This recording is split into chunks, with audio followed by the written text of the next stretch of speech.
Teman-teman, kalian tahu nggak kenapa manusia menghirup oksigen sedangkan bukan menghirup karbon dioksida?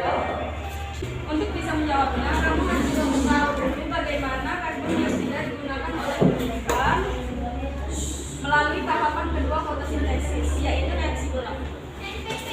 Bagaimanakah proses reaksi gelap?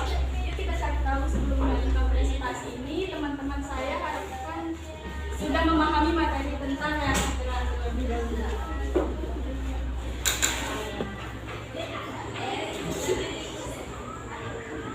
Reaksi gelap atau disebut juga dengan siklus Calvin.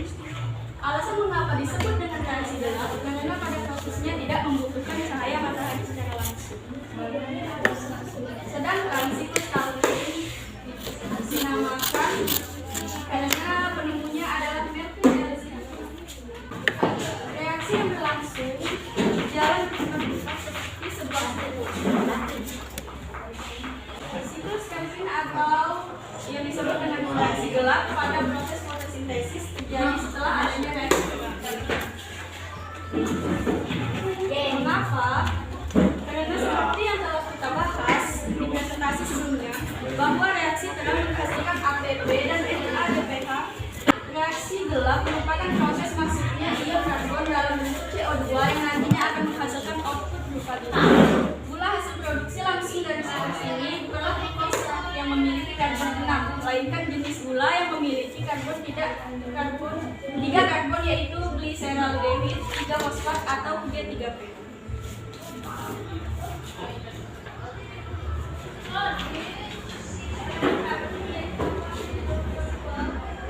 Di mana terjadinya reaksi gelap? Reaksi gelap ini terjadinya di bagian stroma pada kloroplas. Pertama yaitu fiksasi. Tahap fiksasi ini diawali dengan pengikatan fiksasi karbon dioksida dan senyawa ribulosa bifosfat RUBP oleh enzim Ubiquinol.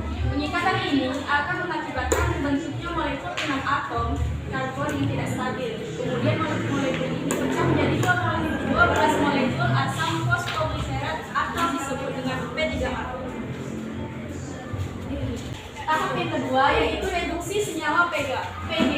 Tahap reduksi senyawa PGA, fosfat akan diterima PGA dari ATP. Hal itu mengakibatkan terbentuknya senyawa 1,3-bifosfoglycerat. Lalu senyawa 1,bifosfoglycerat akan direduksi oleh NADPH menjadi senyawa fosfoglyceraldehyde 3P atau disebut dengan PGAL. Yang ketiga adalah regenerasi. Senyawa PGAL yang menerima fosfat dari ATP akan diubah kembali menjadi RUBP.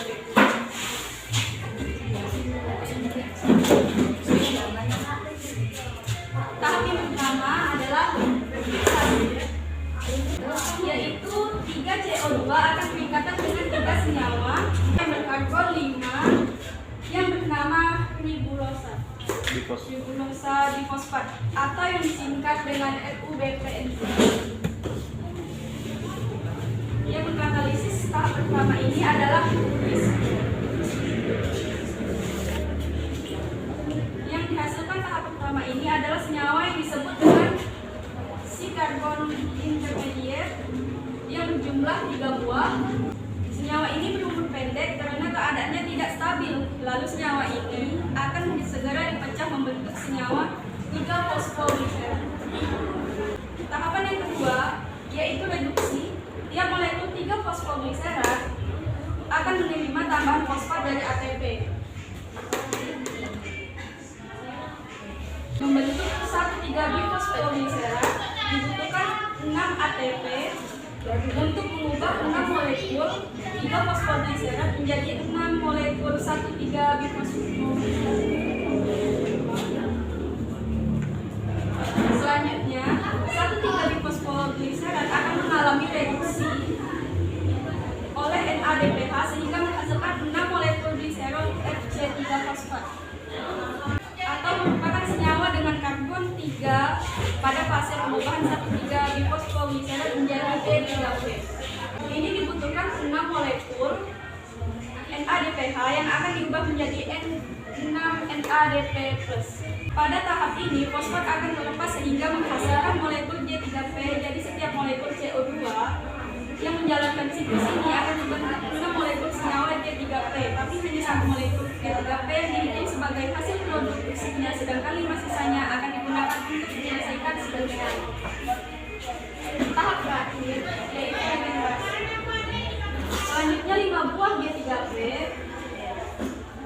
akan dikonversi menjadi 3 buah FBP. Kembali melalui sebuah reaksi yang melibatkan fosforilasi ATP sebanyak 3 buah sehingga 3 ATP akan membentuk 3 buah. Jadi untuk menghasilkan satu molekul J3P siklus Calvin membutuhkan total 9 buah ATP. Jadi untuk menghasilkan satu molekul J3P siklus Calvin membutuhkan total 9 buah ATP dan 6 buah ADP. Jadi, kenapa manusia membutuhkan oksigen? Karena katabolisme yang memecah senyawa kompleks jadi efisien. Sedangkan tumbuhan membutuhkan karbon dioksida karena anabolisme yang membentuk senyawa sederhana menjadi senyawa kompleks.